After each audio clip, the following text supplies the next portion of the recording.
We are here with Hillary Bailey Smith, of course, but she'll always be Hillary Bailey to me, that little girl I saw doing Tom Jones in that talent show and in class. Okay. Okay. Hill, eighth grade, you've just graduated from the eighth grade. Take us from there, your journey, you're up to the time. It's Oh all my in your goodness. hands. I left Palm Beach Day and went to Dana Hall School. Okay.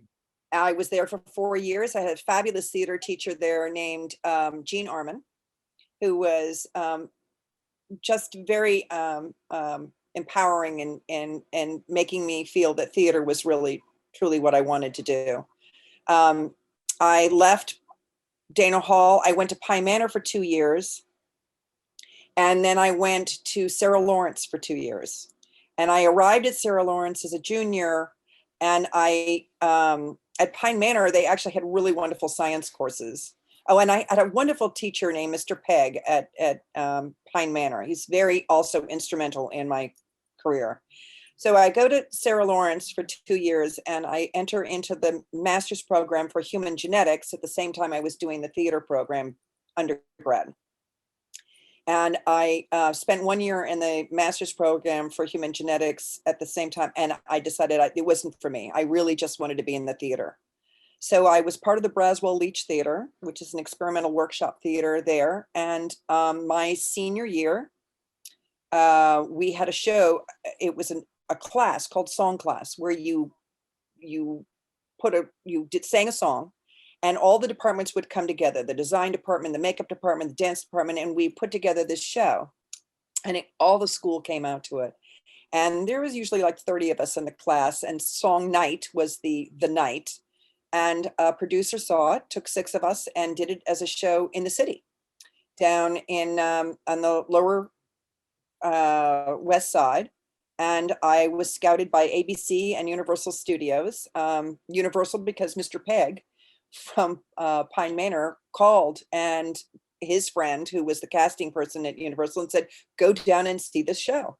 So she did, Eleanor Kilgallen, and she recruited me, and I ended up being sent to agents. And then from there, it kind of took off. I did everything kind of backwards. I did Broadway before I did regional. I did sitcoms in LA before I did daytime.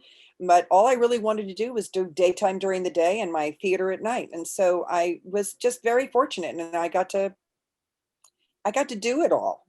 When I was 14, I met a boy down in Palm Beach. He was there visiting a friend's grandmother, and I was down there for home for vacation, and I fell in love, and cut to about 11 years later, I married him. And we've been together ever since. And I got 2 kids. And I've just always been able to manage barely the having it all, so to speak. What does he do here? Hillary, what does your husband do, honey? He's in commercial real estate. Oh, okay. Yeah. Not in theater.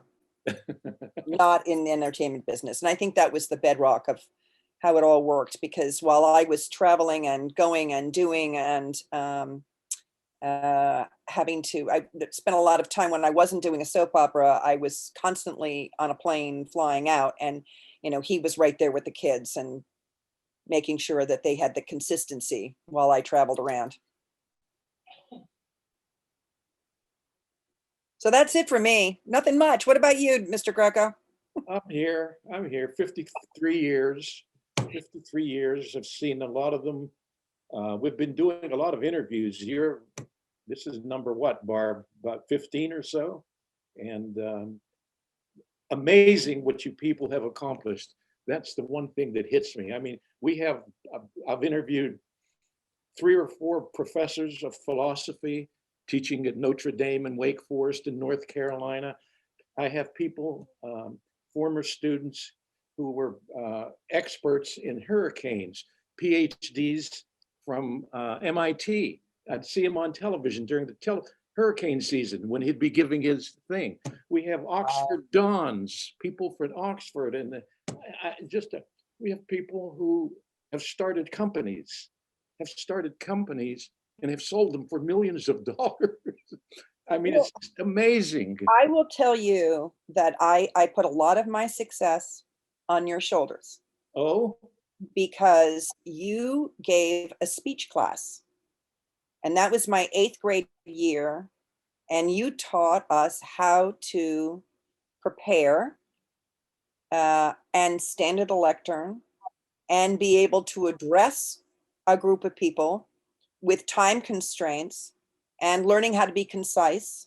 And I did loved you that class. remember your 10-minute final? I, Huh? as a matter of fact, I didn't have one. Do you You remember did? that? How'd that happen? Because I think I got sick and I was unable to be there. And then I finally came back to school just at the time, and you said, it's fine, you're good, Okay. which was so sweet. But I do remember one speech, one big speech I had to give, and I did it on how I prepared my lectures. And I just, how I rehearsed them and went through them and then practiced them and did them and blah, blah, blah, blah. But I have spoke at commencement addresses. I've spoken at in-school key addresses. It's been at both my alma maters. I spoke. I spoke in your class one time when my niece Lisa Perry was there. It's been, it was a tool that I have used over and over again since my 8th grade year. Thank you, Mr. Greco. Well, I've had so many kids who come back over the years, and so many of them say, well, that was because for whatever reason, honey, it seems that our students here, the majority of them go into positions in the community where they're going to have to give speeches. Right. They have to speak. Yeah. 80% of them are in the professions. They're doctors, lawyers, and business, you know what I mean? Yeah. And all of them, I always get a kick out of, if you remember what we talked about, we would talk about self-confidence. One of the things a speaker shows, and I used to, yes, self-confidence. And then I would admit to you, I have no idea what self-confidence is, by the way. I have no idea what self-confidence is. However, I would tell the speech class, if you will do what I tell you to do, as far as your actions, your physical actions, standing, walking, pointing, gesturing, and if you speak and prepare the way I tell you, it won't matter because people will look at you and say, what self-confidence? You could be dying inside, right? It won't matter. They'll think you have all the self-confidence in the world, which I don't know what it is, by the way. We still have kids who tell me they still, when they go up there, they're all wrapped up inside, but it doesn't matter. They perform. That big survey they did a few years ago, do you remember reading about it, honey? What do you fear most in life? They asked 10,000 people. Public speaking was number one. The thing Oh, is that right? Oh yeah, you know what number 2 was? Death. Spiders? Death. Death was number 2, but public speaking was number 1. Well, you know what's so interesting? Because as far as I'm concerned, self-confidence is the ability to accept who you are, flaws, foibles, good things, bad things. And once you do that, then it's fine. You don't really care that other people are going to see your flaws because you already acknowledge them. So once you get over the fear of people seeing who you really are, that's confidence. It's just, okay, this is who I am. And here I go. I'm not asking you to love me. I'm not expecting to be perfect. I don't want to be perfect. Because there's so many things you have to learn in life. And the only way to learn is to make mistakes and to own those mistakes. You'll never be defined by your mistakes. You'll only be defined by what you learn from those mistakes and how you put that knowledge forward in your life. But that's very true, honey. But keep this in mind when you say you accept what you are, and a lot of people can't accept that. Once they realize where they are and what they have done or haven't done, many of them can't accept that. And that causes a great deal of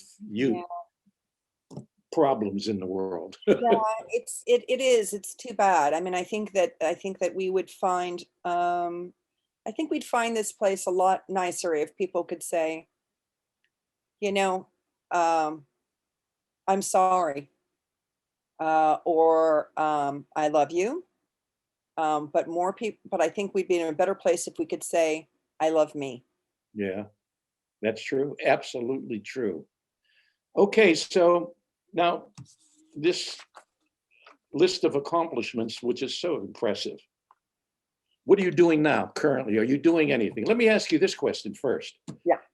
Have you done any writing? Are you writing any? Are you writing a novel? Are you writing a play? Are you writing a sitcom? Are you doing any of that? Okay. All right. I don't write. I love writing, but I don't write. I do I produce. And so that's I work with writers, and I am right now doing a show called The It Girls on the Stoop, doing things stupid simple.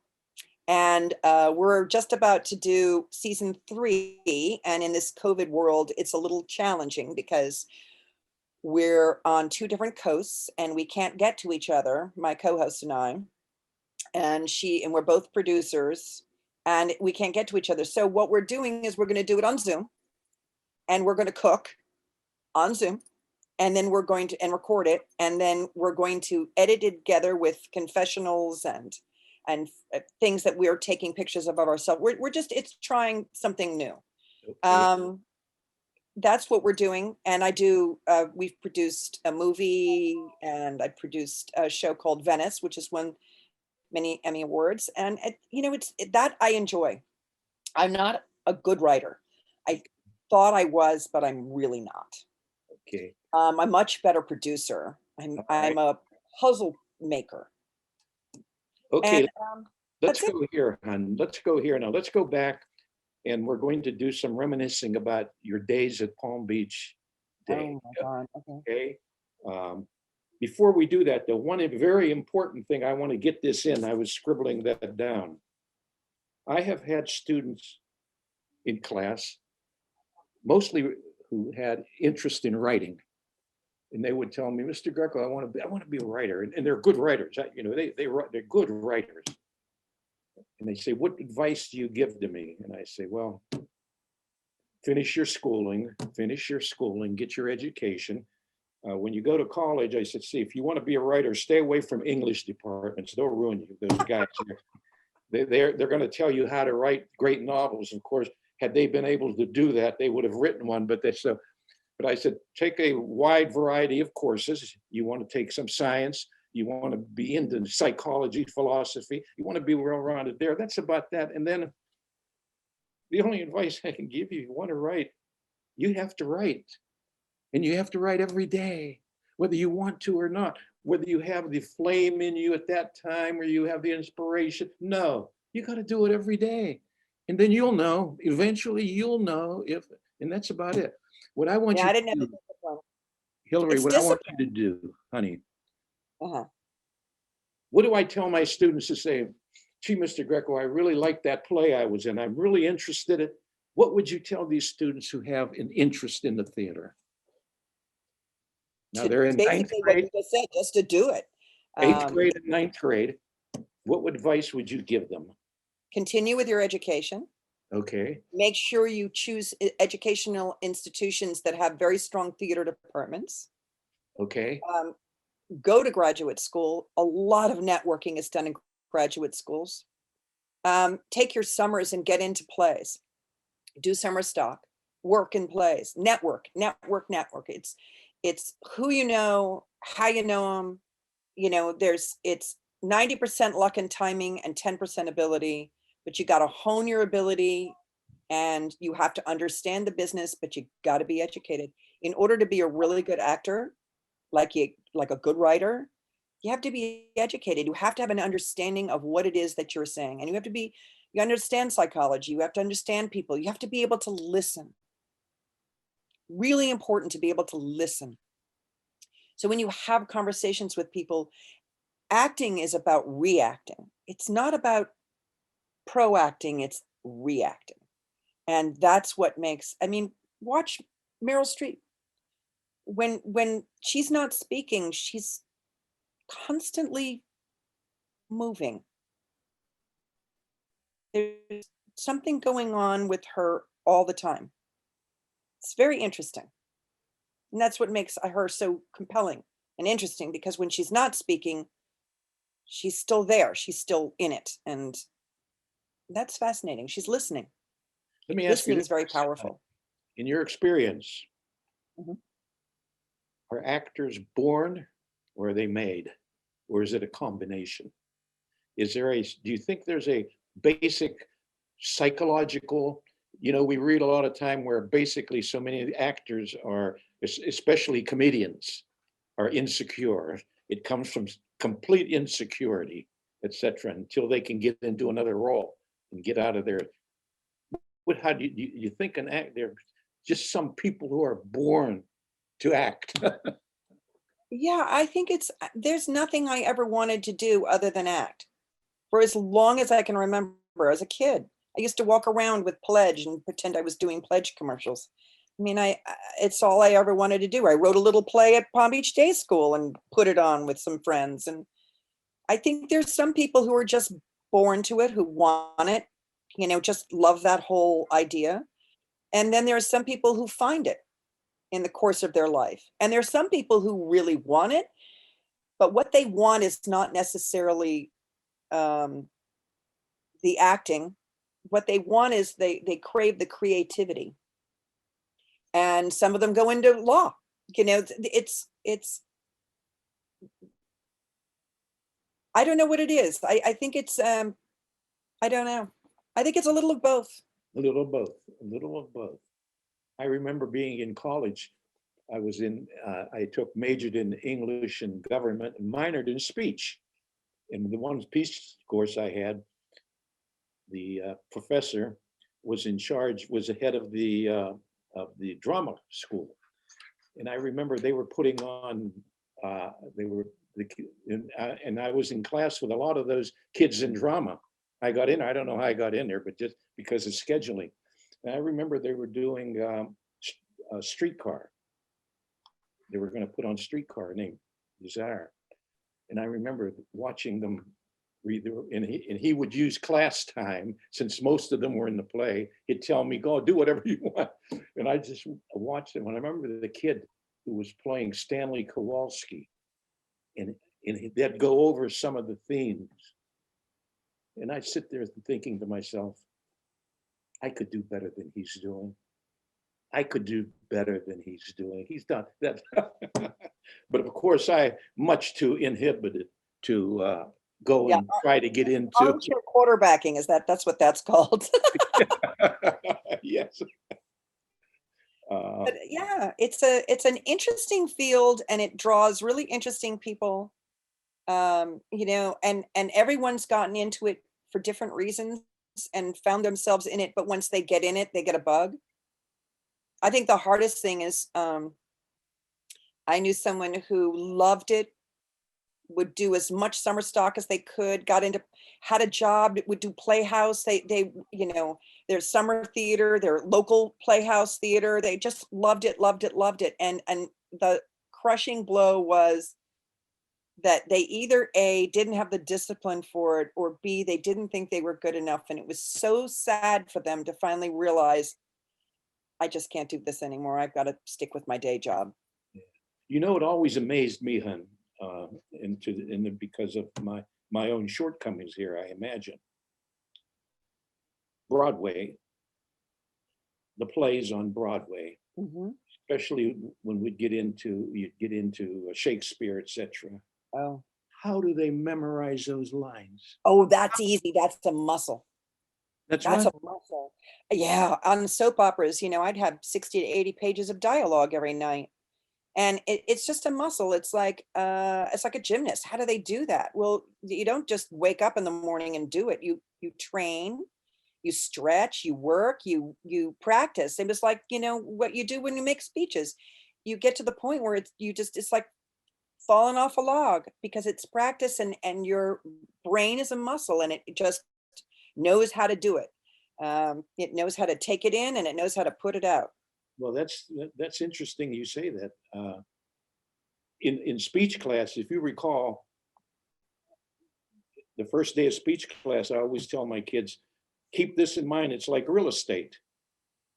Preparation, preparation, preparation instead of, you have to prepare. And if Yeah. you recall, when you gave your speeches, you had to have eye contact during the introduction, 100%.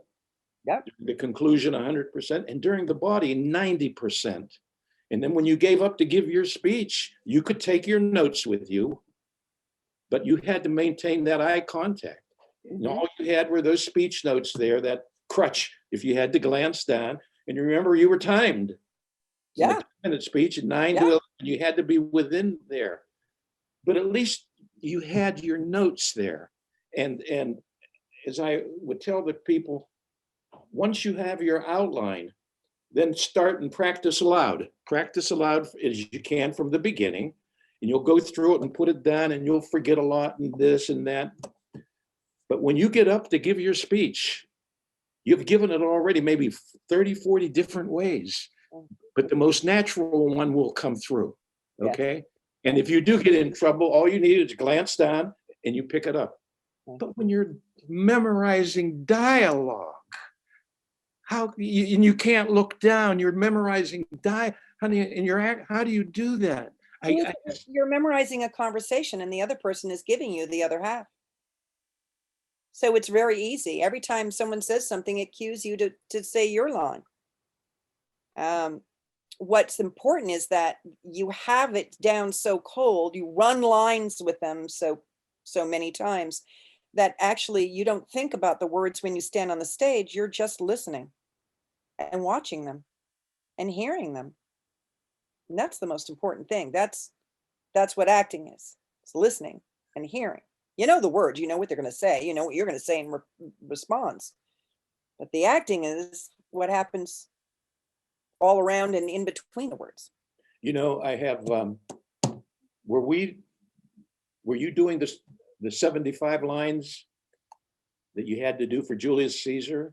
You remember those? You had to memorize 75 lines. No, I didn't have to do that. Oh, we didn't do that yet.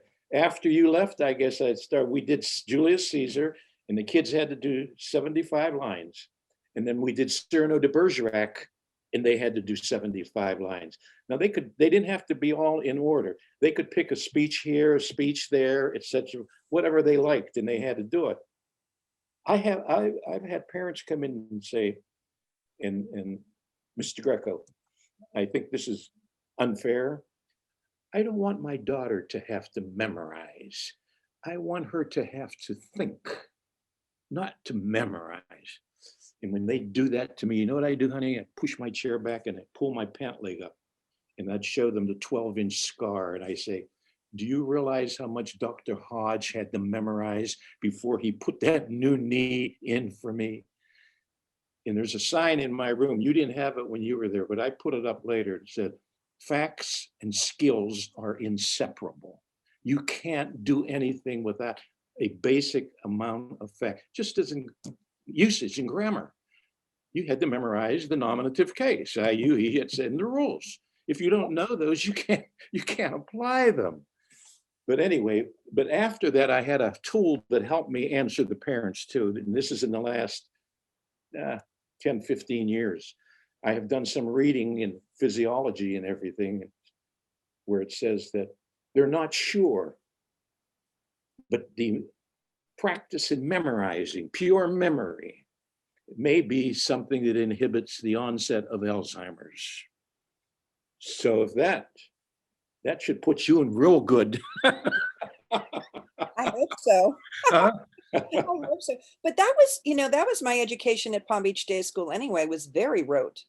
I mean, Mr. Thayer had us memorizing facts and dates and times of battles during the Civil War. I remember going to sleep at night because I heard the great way of learning something is as you're starting to go to sleep, that's when your mind really absorbs things.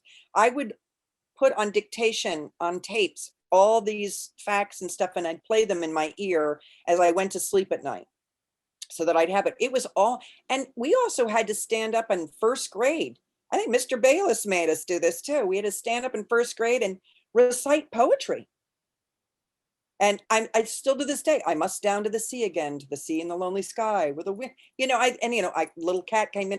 those things I remember from Palm Beach Day School. Yeah. This Okay, was the let's way go back. we learned back then. Let's go And the back. same thing with, Let's go back to Palm Beach Day.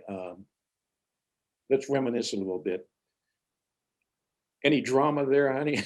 And not your drama, but you know the drama. there was that you some drama there. recall. There was some very interesting drama. It was, here's something that I'll always remember. I was on safety patrol, and I was the only girl on safety patrol. And safety patrol always did a trip every year, and they did the trip and didn't ask me. Oh my goodness. Who was in Because I charge of was a that? girl. Who was in charge of this patrol? Do you remember? I'm not sure whether it was Mr. Bayless or Ah. whether it was Mr. Thayer, but yeah. And they, I think it was like they were, maybe it wasn't, I can't remember, but they were like, I'm sorry, we should have, but we didn't. And it was one of the boys that spilled it to me. Yeah. Not just, talking about the trip. And I went, oh, I wasn't because I was a girl. Yeah. By the way, do you remember Mrs. Andre? Yes, Do you remember? absolutely. She was I remember Mrs. Andre, honey. She put on Ario di Capa by Edna St. Vincent Millay. And it consisted of 4 girls on stage sitting at a table. And there was my daughter, Lisa, Appleby, Catherine Appleby, Bettina McMahon, and I'm trying to think of the 4th one. And it was just strict dialogue all through that thing. And I was amazed. And again, there I was. And I used to tell my daughter, because Lisa, she loved that. She was good. She loved that. Mrs. Andre wanted her to pursue it. Lisa told me when she would have to memorize lines, she memorized everyone's lines. She knew everyone's lines. I will say, how do you do that? I don't know, Dad. It's just you do it. You do it because it's your cue. You end up doing it, and then the worst thing is you start mouthing while they're talking. You start mouthing their words. That you Really? Well, that could get a little touchy on stage. Yes. Yeah. Okay, so not much drama except there. How about Well, I mean, that was just it's so funny because at the time it wasn't any drama to it, but looking back, it's like, oh, that's the way it was back then. We were at that really interesting time. Yeah. Yeah. With girls and teachers, all the awareness of teachers and ages and stuff. It was all kind of just blossoming back then. That I think, as I call it, the difficulties started blossoming back then. Life was pretty simple when I was there. Yeah. Pretty black and white, as far as the do's and the don'ts of life. A lot more complicated today, huh? In this. Yeah, I mean, there was paddles. Remember the head? Yeah, that we had a little cricket paddle that sometimes got used on kids. You can't do that anymore. You get sued now. Yeah. But I have to say, the education I think that was achieved at Palm Beach Day was really top notch, and I think a lot of it had to do with memorization and making sure that you had that skill set to be able to take things in and memorize it and learn it and have it stored in there. I mean, I remember Mr. Skinner. Ego mehi mehi me me tu tui tibi te te sui sibi say say, and that's how you learn how to go through the pronouns of Latin. I mean, those are the things that still are there in my brain. God, I wish I could get rid of them so I could put more things in there, but nope. Those are memes there, honey. Those are memes. I was just talking with someone the other day about it. The internet and social, all the social things.